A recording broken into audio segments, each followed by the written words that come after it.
Is something terrible about to happen in Tehran in the next 48 hours, as Iran locks the city down under extraordinary security? Are up to 3,000 deaths feared during Khamenei's funeral ceremonies, or is this exactly why Iran is treating the event like a battlefield? Iran is bracing for a deadly disaster at the Supreme Leader's procession, with past funeral tragedies haunting the state's security planners. With 265,000 troops, helicopters, air force, and navy on maximum alert, Tehran is running one of the biggest security operations in years. A classified report reportedly warned that up to 3,000 people could die during Khamenei's funeral, setting off alarm across Iran's security establishment. Welt said Iranian authorities are preparing for a possible mass-casualty event, turning the funeral into a worst-case scenario operation. The report cited a classified Iranian document sent to senior government officials, suggesting the state is planning for the most dangerous outcome. Authorities have reportedly drawn up emergency plans for a worst-case scenario, fearing the crowds could spiral out of control.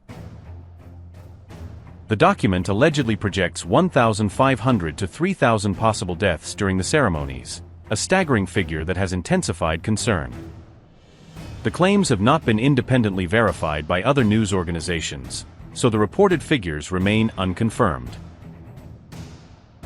A special unit has reportedly been created to manage the dead and missing if disaster strikes during the funeral events. Thousands of graves have reportedly been prepared at Tehran's Behesht-e-Zahra cemetery, in case the situation turns fatal. A municipal employee claimed the prepared graves already exist and are ready if needed, adding to the shock around the report. Officials reportedly fear huge crowds and extreme heat could trigger a deadly disaster, especially as thousands gather for the ceremonies. Funeral ceremonies are expected to continue across Iran and Iraq over several days, stretching the security challenge across borders. Khamenei is scheduled to be buried in Mashhad after the week-long funeral, marking the end of the state mourning process.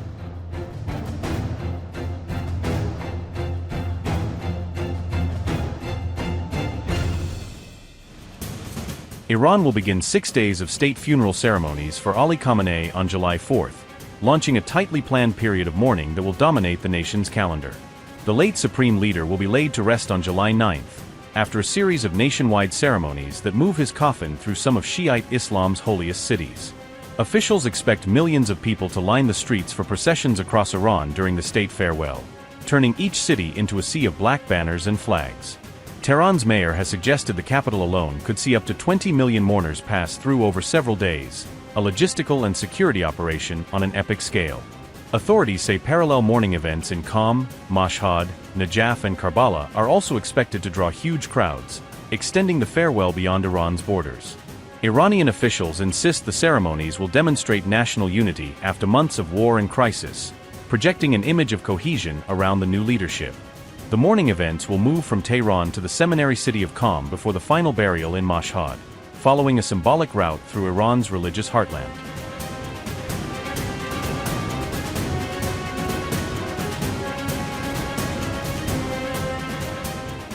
The state funeral is widely seen as Mojtaba Khamenei's first major test as Supreme Leader, setting the tone for how he will handle both symbolism and security. Mojtaba has not yet appeared publicly since assuming the country's top leadership position, leaving many Iranians wondering how visible he will choose to be. Observers will watch closely to see whether Mojtaba leads the main funeral prayer in Tehran, a moment that could cement his authority in front of millions and the cameras.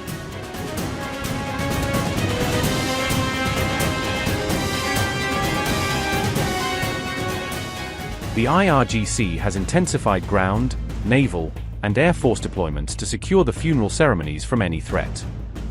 The military has expanded its border presence as foreign leaders and dignitaries arrive in Iran for the high-profile events. Iran's Air Defense Force is conducting continuous surveillance of the country's airspace throughout the funeral period. Air defense units are also managing air traffic to ensure secure skies during the funeral ceremonies and related movements.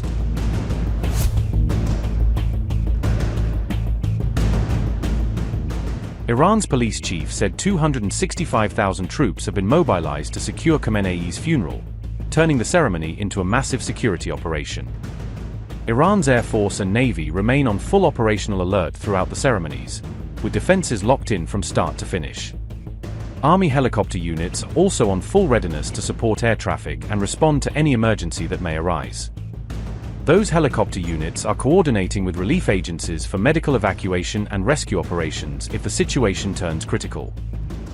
Amid all this, Iran has warned the US and Israel against any attack ahead of Khamenei's state funeral. A top Iranian commander said any US or Israeli strike would trigger harsh retaliation, raising the stakes even higher.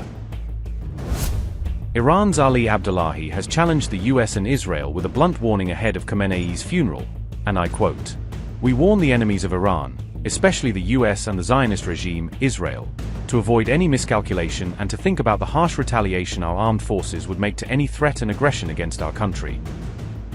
Notably, Donald Trump has repeatedly claimed that the US military has decimated Iran's armed forces.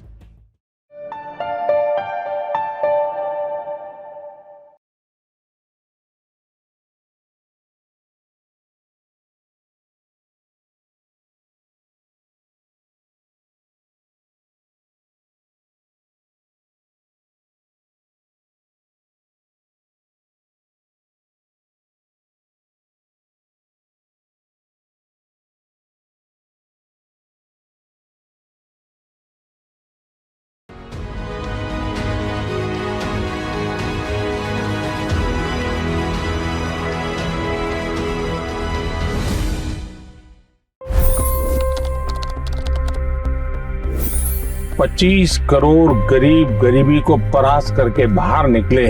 For the good of our nation, let's work together and let's truly make America great again.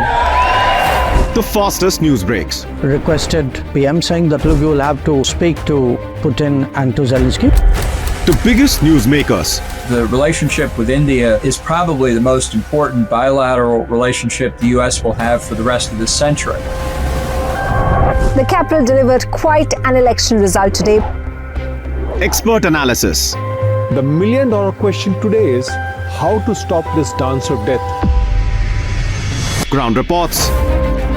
I'm standing at the crossroad of the Kumbh Mela. Behind me are more than 100 entry ghats.